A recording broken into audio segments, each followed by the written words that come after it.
ভাই তাছাড়ার বাইরে পছন্দ করে না। আপনার সাথে কন্ট্যাক্টের ভিত্তিতে যদি মানে ই হয় ছাত্র রাজশাহীতে তখন পাপিয়াও রাজশাহী ইউনিভার্সিটির ছাত্র দল নেন, তুই তুখোর বক্তা। পিনাকি ভট্টাচার্য দাদা ঠান্ডা মাথায় যেভাবে বাস দিল। সুপ্রিয় দর্শক শ্রোতা, আসসালামু আলাইকুম। দেশে এবং প্রবাসে, দূরে এবং কাছে, যে যেখান থেকে আজকের এই ভিডিওগুলো দেখার জন্য প্লে করেছেন, সবাইকে আন্তরিক শুভেচ্ছা, অভিনন্দন। দর্শক শ্রোতা, শুরু থেকে ছোট্ট ছোট্ট কয়েকটি ভিডিও ক্লিপের অংশ দেখেছেন, হয়তো আপনারা কিছুই বুঝতে পারেন নাই। সম্পূর্ণ ভিডিওটি দেখাবো। তো চলুন, বেশি গুরুত্বপূর্ণ কিছু তথ্য রয়েছে। সাংবাদিক পিনাকি ভট্টাচার্য দাদা বিএনপি নেত্রী এমন কিছু তথ্য দিছে, সেই ভিডিওটি আমরা দেখি। প্রিয় দর্শক, ভিডিওতে যাওয়ার আগে ছোট্ট করে একটি রিকোয়েস্ট করব। দর্শক, আপনি যদি আমার এই চ্যানেলে নতুন বন্ধু হয়ে থাকেন, ভালো লাগলে চ্যানেলটিকে সাবস্ক্রাইব করে রাখবেন। আর অলরেডি যারা সাবস্ক্রাইব করে রাখছেন, অসংখ্য অসংখ্য ধন্যবাদ। চলুন সেই গুরুত্বপূর্ণ ভিডিওটি দেখে আসি। আর কি পাপিয়া আসবে, বক্তৃতা দিবে, শুনলে পাবলিক ঝাইপে পড়ে। আমিও খালি শুনি পাপিয়া নামে এক নেত্রী আছে, হেভি বক্তি মাঝারে, এ তো শোনা হয়নি কখনো। তো এর মধ্যে পলিটেকনিকে ইলেকশন হবে, আমি কাজ করতেছি দিন রাত, এটি আমাদের ক্যান্ডিডেট আছে, ভালো ক্যান্ডিডেট জিতবে আমরা জানি। হেভি গরম পড়িছে, রাজশাহীর গরম তো জানেন, চান্দি ফাটানো গরম। তো পাপিয়া আসিছে প্যানেল পরিচিতি অনুষ্ঠানে, গরমে ত্রাহি ত্রাহি অবস্থা। তো পাপিয়া বক্তৃতা দিতেছে ওই প্যানেল পরিচিতি। ছাত্রদল এই নির্বাচনে জিতবে, সেদিন ওরা যে কান্না করবে, সেই কান্নার পানিতে যে বন্যা হবে, সেই বন্যার পানিতে আমরা সাঁতার কেটে কেটে উল্লাস করব। ওই যে গরম, ওই গরমের চাইতেও বেশি গরম নিয়ে আমরা বিজয়ী হব। এর মানে কি?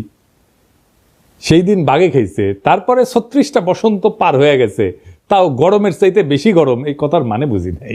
আপনারা বুঝিছেন? হ্যাঁ, বুঝেন নাই? এই জন্যই কবি পুলক বন্দ্যোপাধ্যায় লিখেছিল, তুমি কি যে বলো বুঝি না, তোমার মুখের পানে চাহিলে আমি কিছু শুনি না। তুমি কি যে বলো বুঝি না। আল্লাহর কি অসীম কুদরত। কিছুদিন আগে এই গর্বের উপরে থাকা কথাটার মানে বুঝেছি। এটা নাটকের ক্লিপ দেখো, ইলেকশনে ছাত্রদল জিতে নাই, ছাত্র ইউনিয়ন জিতেছিল। তো ভিপি সহ কয়েকটা আসনে। এখন কইতে পারেন এই হারমোনিয়াম পার্টি ছাত্র ইউনিয়নে আবার জিতেছিল ভিপি ইলেকশনে। ওই সময় মানে 90-এর ছাত্র ইউনিয়ন আলাদা ছিল। ওই সময় রাজশাহী কলেজে ছাত্র ইউনিয়নের ভিপি, পলিটেকনিকে ছাত্র ইউনিয়নের ভিপি, বিআইটিতে ছাত্র ইউনিয়নের জিএস, আর রাজশাহী মেডিকেল কলেজে ছাত্র ইউনিয়নের জিএস তো আমি ছিলাম। তো যাই হোক, পাপিয়া আবার বিএনপি হারানোর কোশিশ করিচ্ছে। দেখেন প্রবাসীদের ভোট নিয়ে কি বলে। থেকে এসে কেউ যদি মেম্বার হয় সেটাকেই মানতে চায় না। আবার প্রবাসী ভোটাররা রেমিটেন্স দেয়, তো তাদের পরিবারের জন্য তারা টাকা পাঠায়, তাদের পরিবার ভিটামাটি বিক্রি করে ছেলেকে বিদেশ পাঠায়। তো সে তার দায়িত্ব আছে তার পরিবারকে টাকা পাঠানোর। তার জন্য বাংলাদেশের রাজনীতিতে অংশ দিতে হবে, ভোটার বানাতে হবে। কে বলছে? বাংলাদেশের সুখ দুঃখ একটা নিরাপদ জায়গা থেকে তারা প্রতিবাদ করে। আমাদের মতো রংপানি থেকে, রিমান্ড থেকে, লোহার রড থেকে থেতলা করা, আর পুলিশ পিটানি, আর দিনের পর দিন 40 দিন 50 দিন থানা ও থানা করে বেঞ্চের উপর বসায় রেখে রিমান্ড কার্যকর করা, এগুলো কি প্রবাসী ভোটাররা কখনো তারা কি ভুক্তভোগী? তো ভুক্তভোগী না তো ভোটার ভুক্তভোগী হতে যাবে কেন? ভোটের অংশটা হতে যাবে কেন? এগুলো মাঠ থেকে কি সুপারিশ আসে, এটা আগে বুঝতে হবে।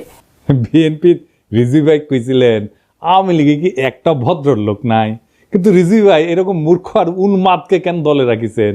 ও তো রাজনীতির কিছুই বুঝে না, ওর মাথাত কেউ ঢুকেছে। সুপ্রিয় দর্শক শ্রোতা, এতক্ষণে আপনারা যে ভিডিও ক্লিপটা দেখেছেন, আশা করি হয়তো আপনাদের ভালো লেগেছে। বিএনপি নেত্রী পাপিয়া ম্যাডামকে যেভাবে ঠান্ডা মাথায় বুঝিয়ে দিল আমাদের পিনাকি ভট্টাচার্য দাদার সাংবাদিক, আশা করি ভিডিওটি আপনাদের ভালো লেগেছে। যদি ভালো লেগে থাকে অবশ্যই আপনার মতামত কমেন্ট বক্সে কমেন্ট করে জানাবেন।